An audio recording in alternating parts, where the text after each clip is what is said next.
Hi friends, welcome to knowledge Loka. Friends, ಇವತ್ತಿನ ವಿಡಿಯೋದಲ್ಲಿ ವರಮಹಾಲಕ್ಷ್ಮಿ ಹಬ್ಬದ ಕಳಶ ಪ್ರತಿಷ್ಠಾಪನೆ ನಾವೇನು ಮಾಡ್ತೀವೋ ಆ ಒಂದು ಕಳಶದಲ್ಲಿ ನಾವು ಏನೆಲ್ಲ ಮಂಗಳ ದ್ರವ್ಯಗಳನ್ನು, ಮಂಗಳಕರವಾದಂತಹ ಪದಾರ್ಥಗಳನ್ನು ಹಾಕಬೇಕು, ಅದೇ ರೀತಿ ತಾಯಿ ವರಮಹಾಲಕ್ಷ್ಮಿಗೆ ಮಹಾಲಕ್ಷ್ಮಿಗೆ ನಾವು ಯಾವ ಥರ ಕುಂಕುಮಾರ್ಚನೆಯನ್ನು ಮಾಡಬೇಕು ಅನ್ನೋದ್ರ ಬಗ್ಗೆ ವಿವರವಾಗಿ ತಿಳಿಸಿಕೊಡ್ತಾ ಇದ್ದೀನಿ. ಹಾಗಾಗಿ ವಿಡಿಯೋನ ಎಲ್ಲೂ ಸ್ಕಿಪ್ ಮಾಡದೇ ಇರೋ ಹಾಗೆ ನೋಡಿ. ಮೊದಲನೇದಾಗಿ ವರಮಹಾಲಕ್ಷ್ಮಿಯ ಕಳಶ ಪ್ರತಿಷ್ಠಾಪನೆಯಲ್ಲಿ ನಾವು ಕಂಪಲ್ಸರಿ ಅದು ಬೆಳ್ಳಿಯ ಕಳಶ ಆಗಿರಬೇಕು, ಅಂದರೆ ಬೆಳ್ಳಿ ಚೆಂಬು ಆಗಿರಬೇಕು, ಅಥವಾ ತಾಮ್ರದ ಚೆಂಬು ಆಗಿರಬೇಕು, ಅಥವಾ ಹಿತ್ತಾಳೆಯ ಚೆಂಬು ಆಗಿರಬೇಕು. ಯಾವುದೇ ಕಾರಣಕ್ಕೂ ಸ್ಟೀಲ್ದಾಗಿರ್ಬೋದು. ಹಾಗೆ ಬೆಳ್ಳಿ ಕೋಟೆಡ್ ಖಂಡಿತವಾಗಿಯೂ ಯೂಸ್ ಮಾಡೋಕ್ಕೆ ಹೋಗಬೇಡಿ. ನಾವು ಕಳಶದಲ್ಲಿ ನೀರನ್ನು ತುಂಬ್ತೀವಿ, ಶುದ್ಧವಾದಂತಹ ನೀರನ್ನು ತುಂಬ್ತೀವಿ. ಆ ನೀರಲ್ಲಿ ನಾವು ಹಾಕಬೇಕಾದಂತಹ ಮಂಗಳ ದ್ರವ್ಯಗಳು, ಮಂಗಳ ಪದಾರ್ಥಗಳು ಏನು ಅನ್ನೋದಾದರೆ, ಮೊದಲನೇದಾಗಿ ಬಾದಾಮಿ, ಒಣ ದ್ರಾಕ್ಷಿ, ಕಲ್ಲು ಸಕ್ಕರೆ, ಒಣ ಖರ್ಜೂರ, ಹಾಗೆ ಅರಿಶಿಣ, ಕುಂಕುಮ, ಅಕ್ಕಿ, ಅದೇ ರೀತಿ ಅರಿಶಿಣದ ಕೊಂಬು, ಅಡಿಕೆ ಬೆಟ್ಟ, ಹಾಗೆ ನಿಮ್ಮ ಮನೆಯಲ್ಲಿ ಬೆಳ್ಳಿ ಚೂರು ಅಥವಾ ಬಂಗಾರದ ಚೂರು ಇದ್ದರೆ ಖಂಡಿತವಾಗಿಯೂ ಅದನ್ನು ಕೂಡ ಹಾಕಿ. ಅದೇ ರೀತಿ ತಾಮ್ರದ ಚೂರು, ಹಿತ್ತಾಳೆ ಚೂರು ಇದ್ದರೂ ಕೂಡ ಹಾಕಿ. ತಾಮ್ರದ ನಾಣ್ಯ ಆಗಿರ್ಬೋದು, ಬೆಳ್ಳಿ ನಾಣ್ಯ, ಈ ಥರ ಹಾಕಿ.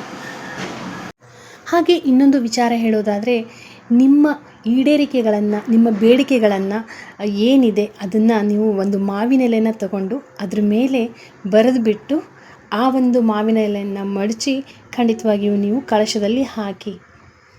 ಹಾಗೆ ನೀವು ವರಮಹಾಲಕ್ಷ್ಮಿ ಪ್ರತಿಷ್ಠಾಪನೆ ಮಾಡಬೇಕಾದ್ರೆ ಕಳಶದಲ್ಲಿ ನೀವು ಎಷ್ಟು ಮಂಗಳ ದ್ರವ್ಯಗಳನ್ನು, ಎಷ್ಟು ಮಂಗಳಕರವಾದಂತಹ ಪದಾರ್ಥಗಳನ್ನು ಹಾಕ್ತಿರೋ ಅಷ್ಟು ಒಳ್ಳೆಯದು.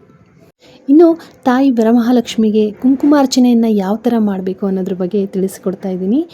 ಏನಪ್ಪ ಅಂದರೆ, ನಿಮ್ಮ ಮನೆಯಲ್ಲಿ ಒಂದು ಬೆಳ್ಳಿ ವಿಗ್ರಹನೋ ತಾಮ್ರದ ವಿಗ್ರಹನೋ ಏನಾದರೂ ತಾಯಿ ವರಮಹಾಲಕ್ಷ್ಮಿ ಅಥವಾ ಮಹಾಲಕ್ಷ್ಮಿಯ ವಿಗ್ರಹ ನಿಮ್ಮ ಮನೆಯಲ್ಲಿದ್ದರೆ ಆ ವಿಗ್ರಹಕ್ಕೆ ನೀವು ಕುಂಕುಮಾರ್ಚನೆಯನ್ನು ಮಾಡ್ಬೋದು. ನಿಮ್ಮ ಮನೆಯಲ್ಲಿ ಕುಂಕುಮಾರ್ಚನೆ ಮಾಡೋದಕ್ಕೆ ವಿಗ್ರಹ ಇಲ್ಲ ಅಂತ ಅನ್ನೋರು ಪರವಾಗಿಲ್ಲ, ಒಂದು ವೀಳ್ಯದೆಲೆಯ ಮೇಲೆ ಒಂದು ನಿಂಬೆಹಣ್ಣನ್ನು ಇಟ್ಟು ಅದರಲ್ಲಿ ನೀವು ಮಹಾಲಕ್ಷ್ಮಿಯನ್ನು ಆಹ್ವಾನಿಸಿ ಅದಕ್ಕೆ ನೀವು ಕುಂಕುಮಾರ್ಚನೆಯನ್ನು ಮಾಡ್ಬೋದು. ಇಲ್ಲ, ಏನೋ ಆಕಸ್ಮಿಕವಾಗಿ ನಮ್ಮ ಮನೆಯಲ್ಲಿ ಆ ಮೂಮೆಂಟಲ್ಲಿ ನಮ್ಮ ಮನೆಯಲ್ಲಿ ಇಲ್ಲ ನಿಂಬೆಹಣ್ಣು ಅಂತ ಅನ್ನೋರು ಒಂದು ವೀಳ್ಯದೆಲೆಯ ಮೇಲೆ ಒಂದು ನಾಣ್ಯವನ್ನು ಇಟ್ಟು ಅಲ್ಲಿ ನೀವು ಮಹಾಲಕ್ಷ್ಮಿಯನ್ನು ಆಹ್ವಾನಿಸಿ ಅದಕ್ಕೆ ನೀವು ಖಂಡಿತವಾಗಿಯೂ ಕುಂಕುಮಾರ್ಚನೆಯನ್ನು ಮಾಡ್ಬೋದು. ಕುಂಕುಮಾರ್ಚನೆಯನ್ನು ಮಾಡುವಾಗೂ ಕೂಡ ಕೆಲವೊಂದು ಪದ್ಧತಿ ಇದೆ. ಒಂದು ವರಮಹಾಲಕ್ಷ್ಮಿ ಹಬ್ಬದ ದಿನ ಒಳ್ಳೆಯ ಶುಭ ಮುಹೂರ್ತದಲ್ಲಿ ಪೂಜೆಯ ನಂತರ ಪೂಜೆಯಲ್ಲಿ ನೀವು ಕುಂಕುಮಾರ್ಚನೆಯನ್ನು ಮಾಡಬೇಕಾಗುತ್ತೆ. ಅದೇ ರೀತಿ ಕುಂಕುಮಾರ್ಚನೆಯನ್ನು ಮಾಡುವಾಗ ನೀವು ಒಂದು ಬೊಟ್ಲಲ್ಲಿ ಕುಂಕುಮವನ್ನು ತೆಗೆದುಕೊಂಡು ನಂತರ ನಿಮ್ಮ ಮನೆಯಲ್ಲಿ ವರಮಹಾಲಕ್ಷ್ಮಿ ವ್ರತದ ಪುಸ್ತಕ ಏನಾದರೂ ಇದ್ದರೆ ಅದನ್ನು ಕೂಡ ಪಕ್ಕದಲ್ಲಿ ಇಟ್ಕೊಳ್ಳಿ. ಅದರಲ್ಲಿರುವಂತಹ ಅಷ್ಟೋತ್ತರ ಅಥವಾ ಒಂದು ಮೊಬೈಲಲ್ಲೂ ಕೂಡ ನೀವು ಸರ್ಚ್ ಮಾಡಿದರೆ ಸಿಗುತ್ತೆ ನಿಮಗೆ ಮಹಾಲಕ್ಷ್ಮಿ ಅಷ್ಟೋತ್ತರ ಅಂತ. ಅದನ್ನಾದರೂ ಓಪನ್ ಮಾಡ್ಕೊಳ್ಳಿ. ಅಥವಾ ಮನೆಯಲ್ಲಿ ವರಮಹಾಲಕ್ಷ್ಮಿ ಪೂಜಾ ವ್ರತದ ಏನು ಬುಕ್ ಇರುತ್ತಲ್ವೋ ಪುಸ್ತಕ, ಅದನ್ನಾದರೂ ಓಪನ್ ಮಾಡಿಕೊಂಡು ನೀವು ನಿಮ್ಮ ಹೆಬ್ಬೆರಳು, ತೋರು ಬೆರಳು ಹಾಗೆ ಮಧ್ಯ ಬೆರಳು 3 ಬೆರಳನ್ನು ಕೂಡ ಅದರಲ್ಲಿ ನೀವು ಕುಂಕುಮವನ್ನು ಬಲಗೈಯಲ್ಲಿ ನೀವು ಅದರಲ್ಲಿ ಕುಂಕುಮವನ್ನು ತೆಗೆದುಕೊಂಡು ಒಂದೊಂದೇ ಅಷ್ಟೋತ್ತರವನ್ನು, ಮಹಾಲಕ್ಷ್ಮಿ ಅಷ್ಟೋತ್ತರವನ್ನು ಹೇಳ್ತಾ ನೀವು ಏನು ಮಾಡಬೇಕು, ವೀಳ್ಯದೆಲೆ ಮೇಲೆ ಒಂದು ಏನು ವಿಗ್ರಹ ಅಥವಾ ನಿಂಬೆಹಣ್ಣು ಅಥವಾ ನಾಣ್ಯವನ್ನು ಇಟ್ಟಿರ್ತೀರೋ ಅಲ್ಲಿ ನೀವು ಮಹಾಲಕ್ಷ್ಮಿಯನ್ನು ಆಹ್ವಾನಿಸಿ ಅಷ್ಟೋತ್ತರವನ್ನು ನೀವು ಹೇಳಬೇಕಾಗುತ್ತೆ. ಮತ್ತೊಂದು ಸಾರಿ ಹೇಳ್ತೀನಿ, ತೋರು ಬೆರಳು, ಮಧ್ಯ ಬೆರಳು ಹಾಗೆ ಹೆಬ್ಬೆರಳು ಈ 3 ಸೇರಿಸಿ ಕುಂಕುಮವನ್ನು ಸ್ವಲ್ಪ ತಗೊಳ್ತಾ ನೀವು ಅಷ್ಟೋತ್ತರವನ್ನು ಒಂದೊಂದಾಗಿ ಅಷ್ಟೋತ್ತರವನ್ನು ಹೇಳ್ತಾ ನೀವು ಕುಂಕುಮಾರ್ಚನೆಯನ್ನು ಮಾಡಬೇಕಾಗತ್ತೆ ತಾಯಿ ಮಹಾಲಕ್ಷ್ಮಿಗೆ. ಹಾಗೆ ಪೂಜೆ ವಿಸರ್ಜನೆ ಆದಮೇಲೆ ಮರುದಿನ ನೀವೇನು ಮಾಡಬೇಕು, ಆ ಕುಂಕುಮವನ್ನೆಲ್ಲ ಒಂದು ಬೊಟ್ಲಲ್ಲಿ ಸಂಗ್ರಹಿಸಿಟ್ಕೊಂಡು ದಿನನಿತ್ಯ ಹಚ್ಕೊಳ್ಳಿ. ಯಾಕೆಂದರೆ ಅದರಲ್ಲಿ ತುಂಬಾ ಶಕ್ತಿ ಇರುತ್ತೆ. ಅಷ್ಟೋತ್ತರವನ್ನು ಹೇಳಿ ನೀವು ಆ ತಾಯಿ ಮಹಾಲಕ್ಷ್ಮಿಗೆ ಕುಂಕುಮಾರ್ಚನೆಯನ್ನು ಮಾಡಿರ್ತೀರ. ಹಾಗಾಗಿ ಅಪಾರವಾದಂತಹ ವಿಶೇಷವಾದಂತಹ ಶಕ್ತಿ ಆ ಕುಂಕುಮದಲ್ಲಿರೋದ್ರಿಂದ ದಿನನಿತ್ಯ ನಿಮ್ಮ ಹಣೆಗೆ ಇಟ್ಕೊಳ್ಳಿ. ಹಾಗೆ ತುಂಬ ಜನ ಏನು ಮಾಡ್ತಾರೆ, ನಮ್ಮ ಒಂದು ವರಮಹಾಲಕ್ಷ್ಮಿ ಪೂಜೆ, ನಮ್ಮ ಮನೆಯ ವರಮಹಾಲಕ್ಷ್ಮಿ ತುಂಬಾ ಆಡಂಬರವಾಗಿ ಕಾಣಿಸ್ಲಿ, ಅಲಂಕಾರಿತವಾಗಿ ಕಾಣಿಸ್ಲಿ ಅಂತ ಮನೆಯಲ್ಲಿರುವಂತಹ ಇದ್ದು ಬದ್ದಂತಹ ಒಡವೆಗಳನ್ನೆಲ್ಲ ನೀವು ತಾಯಿ ಮಹಾಲಕ್ಷ್ಮಿ ಹಾಕ್ತೀರಾ. ಒಡವೆಗಳು ಇಲ್ಲ ಅಂತಂದರೂ ಹೊರಗಡೆ ಇರುವಂಥ ಗಿಲಿಟಿನ ಒಡವೆಗಳನ್ನು ತಂದು ಹಾಕ್ತೀರಾ. ಅದೇ ರೀತಿ ಮನೇಲಿರುವಂತಹ ಇದ್ದು ಬಂದಂತಹ ಎಲ್ಲ ದುಡ್ಡನ್ನು ಕಂತೆಗಟ್ಟಲೆ ದುಡ್ಡನ್ನೆಲ್ಲ ಅರೇಂಜ್ ಮಾಡಿ ಹೊಂದಿಸಿ ಎಲ್ರಿಗೂ ಕಾಣೋ ಥರ ಕಣ್ಣು ಕುಕ್ಕೋ ಥರ ನೀಟಾಗಿ ಜೋಡಿಸಿ ಇಡ್ತೀರ. ಅದೇ ರೀತಿ ಒಡವೆಗಳನ್ನು ಅದೇ ರೀತಿ ಕಣ್ಣು ಕುಕ್ಕೋ ಥರ ನೀಟಾಗಿ ಎಷ್ಟಿದೆ ಅಷ್ಟು ಒಡವೆಗಳನ್ನೆಲ್ಲ ಆ ತಾಯಿ ಮಹಾಲಕ್ಷ್ಮಿಗೆ ಅಲಂಕಾರ ಮಾಡಿಬಿಟ್ಟಿರ್ತೀರ. ಖಂಡಿತವಾಗಿಯೂ ಮಾಡೋದು ತಪ್ಪಂತ ಹೇಳ್ತಾ ಇಲ್ಲ. ಎಷ್ಟು ಬೇಕೋ ಅಷ್ಟು ಲಿಮಿಟಾಗಿ, ಎಷ್ಟು ಮಿತವಾಗಿ ಹಿತವಾಗಿ ನೀವು ದುಡ್ಡನ್ನು ಅದೇ ರೀತಿ ಒಡವೆಗಳನ್ನು ಹಾಕೋದು ತುಂಬ ಒಳ್ಳೆಯದು. ಯಾಕೆಂದರೆ ನಿಮಗೆ ಇದರಿಂದ ಒಳ್ಳೆಯದಾಗೋದಕ್ಕಿಂತ ಕೆಟ್ಟದ್ದೇ ಜಾಸ್ತಿ ಆಗುತ್ತೆ. ಯಾಕೆ ಅನ್ನೋದಾದರೆ, ನೀವು ಅವತ್ತಿನ ದಿನ ಸಾಕಷ್ಟು ನೆಂಟರನ್ನು, ಇನ್ನು ಅಕ್ಕಪಕ್ಕದವ್ರನ್ನ ಎಲ್ಲರನ್ನೂ ಪೂಜೆಗಂತ ಕರೆದಿರ್ತೀರ. ಅಂತಹ ಸಂದರ್ಭದಲ್ಲಿ ಎಷ್ಟೋ ಜನ ಅನ್ಕೊತಾರೆ ದುಡ್ಡಿಲ್ಲ ಅಂತಾರೆ.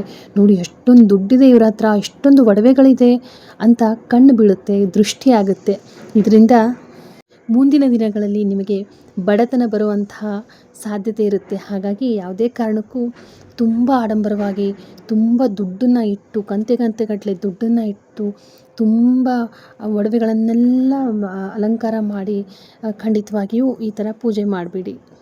ಇದರಿಂದ ಒಳ್ಳೆಯದಾಗೋಕ್ಕಿಂತ ಹೆಚ್ಚಾಗಿ ಅಡ್ಡಿ ಆತಂಕಗಳೇ ಮುಂದಿನ ದಿನಗಳಲ್ಲಿ ಬರುವಂತಹ ಸಾಧ್ಯತೆ ಇರುತ್ತೆ. ಆ ತಾಯಿ ವರಮಹಾಲಕ್ಷ್ಮಿ ಯಾವಾಗಲೂ ನಿಮ್ಮ ಆಡಂಬರವನ್ನು, ಅಲಂಕಾರವನ್ನು ಇಷ್ಟಪಡೋಕ್ಕಿಂತ ಅವಳು ನಿಮ್ಮ ಮನಸ್ಸನ್ನು, ನಿಮ್ಮ ಮನಸ್ಸಲ್ಲಿರುವಂತಹ ಶುದ್ಧತೆಯನ್ನು, ನಿಮ್ಮಲ್ಲಿರುವಂತಹ ಶ್ರದ್ಧಾ ಭಕ್ತಿಯನ್ನು ಇಷ್ಟಪಡ್ತಾಳೆ. ಹಾಗಾಗಿ ನೀವು ಸಿಂಪಲ್ಲಾಗಿ ಸರಳವಾಗಿ ಪೂಜೆ ಮಾಡಿದರೂ ಸಾಕು, ವ್ರತವನ್ನು ಆಚರಿಸಿದರೂ ಸಾಕು. ಪದ್ಧತಿಯ ಪ್ರಕಾರ ಶಾಸ್ತ್ರೋಕ್ತವಾಗಿ ವ್ರತವನ್ನು ಆಚರಣೆ ಮಾಡಿ ಶುದ್ಧ ಮನಸ್ಸಿನಿಂದ ಶ್ರದ್ಧೆ ಭಕ್ತಿಯಿಂದ ಆಚರಣೆ ಮಾಡಿ. ನೀವು ಆಡಂಬರದಿಂದ ಚೆನ್ನಾಗಿ ಅಲಂಕಾರ ಮಾಡಲೇಬೇಕು ಅನ್ನೋದು ಏನೂ ಇಲ್ಲ.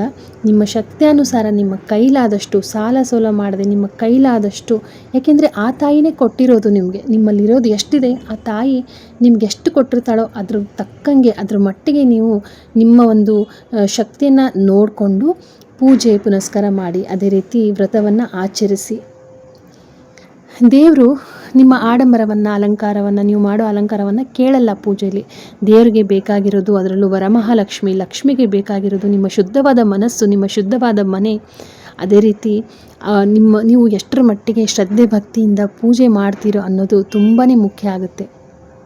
ಅದೇ ರೀತಿ ಪೂಜೆ ನಂತರ, ಅಂದರೆ ವರಮಹಾಲಕ್ಷ್ಮಿಯ ಪೂಜೆ ಆದಮೇಲೆ ಏನು ನೀವು ಪೂಜೆ ವಿಸರ್ಜನೆ ಮಾಡ್ತಿರೋ ಮರುದಿನ, ಆ ಒಂದು ಸಂದರ್ಭದಲ್ಲಿ ವಿಸರ್ಜನೆ ಆದ ನಂತರ ನೀವು ಕಳಶದ ನೀರನ್ನು ಏನು ಮಾಡ್ತೀರಾ, ಆ ಕಳಶದ ನೀರನ್ನು ಮೊದಲು ನಿಮ್ಮ ಮನೆಗೆ ಪ್ರೋಕ್ಷಣೆ ಮಾಡಿ. ಯಾಕೆಂದರೆ ಅದು ಅತ್ಯಂತ ಶುದ್ಧವಾದಂತಹ, ಪರಿಶುದ್ಧವಾದಂತಹ, ಪವಿತ್ರವಾದಂತಹ ನೀರಾಗಿರೋದ್ರಿಂದ ಮನೆಗೆಲ್ಲ ಪ್ರೋಕ್ಷಣೆ ಮಾಡಿ. ಅದೇ ರೀತಿ ಅದರಲ್ಲಿರುವಂತಹ ಕೆಲವೊಂದು ಏನು ಮಂಗಳ ದ್ರವ್ಯಗಳು, ಕೆಲವೊಂದು ಮಂಗಳ ಪದಾರ್ಥಗಳನ್ನೆಲ್ಲ ನೀವು ತೆಗೆದುಕೊಳ್ಳಿ. ಹಾಗೆ ಅದನ್ನು ಪ್ರಸಾದದ ರೂಪದಲ್ಲಿ ನೀವು ಕೂಡ ಸೇವಿಸಿ. ಹಾಗೆ ಉಳಿದಂತಹ ನೀರನ್ನು ನೀವು ನಿಮ್ಮ ಮನೆಯಲ್ಲಿರುವಂತಹ ತುಳಸಿ ಗಿಡಕ್ಕೆ ಹಾಕಿ. ಹಾಗೆ ಯಾರು ತುಳಿದಿರುವಂತಹ ಜಾಗದಲ್ಲಾದರೂ ಹಾಕಬಹುದು, ಅಂದರೆ ಯಾವುದಾದ್ರೂ ಗಿಡಕ್ಕೋ ಮರಕ್ಕೋ ಹಾಕಿ. ಸೊ ಫ್ರೆಂಡ್ಸ್, ಈ ನನ್ನ ಮಾಹಿತಿ ನಿಮಗೆ ಸ್ವಲ್ಪನಾದರೂ ಉಪಯುಕ್ತ ಆಗಿದೆ ಅಂತ ಭಾವಿಸ್ತೀನಿ. ಸ್ವಲ್ಪನಾದರೂ ನಿಮಗೆ ಇಷ್ಟ ಆದಲ್ಲಿ ನನ್ನ ಮಾಹಿತಿ, ದಯವಿಟ್ಟು ನನ್ನ ಚಾನಲ್ನ ಸಬ್ಸ್ಕ್ರೈಬ್ ಮಾಡಿ, ಲೈಕ್ ಮಾಡಿ, ಶೇರ್ ಮಾಡಿ, ಹಾಗೆ ಕಾಮೆಂಟ್ಸ್ ಮೂಲಕ ತಿಳಿಸಿ ಫ್ರೆಂಡ್ಸ್. ಮತ್ತೆ ಸಿಗ್ತೀನಿ ಇನ್ನೊಂದು ಒಳ್ಳೆಯ ಅದ್ಭುತವಾದಂತಹ ಉಪಯುಕ್ತವಾದಂತಹ ವಿಡಿಯೋದೊಂದಿಗೆ. ಅಲ್ಲಿವರೆಗೂ ಎಲ್ರಿಗೂ ಟೇಕ್ ಕೇರ್ ಆ್ಯಂಡ್ ಬಾಯ್. ಎಲ್ರಿಗೂ ವರಮಹಾಲಕ್ಷ್ಮಿ ಹಬ್ಬದ ಶುಭಾಶಯಗಳು. ದೇವರು ಎಲ್ರಿಗೂ ಒಳ್ಳೇದು ಮಾಡಲಿ.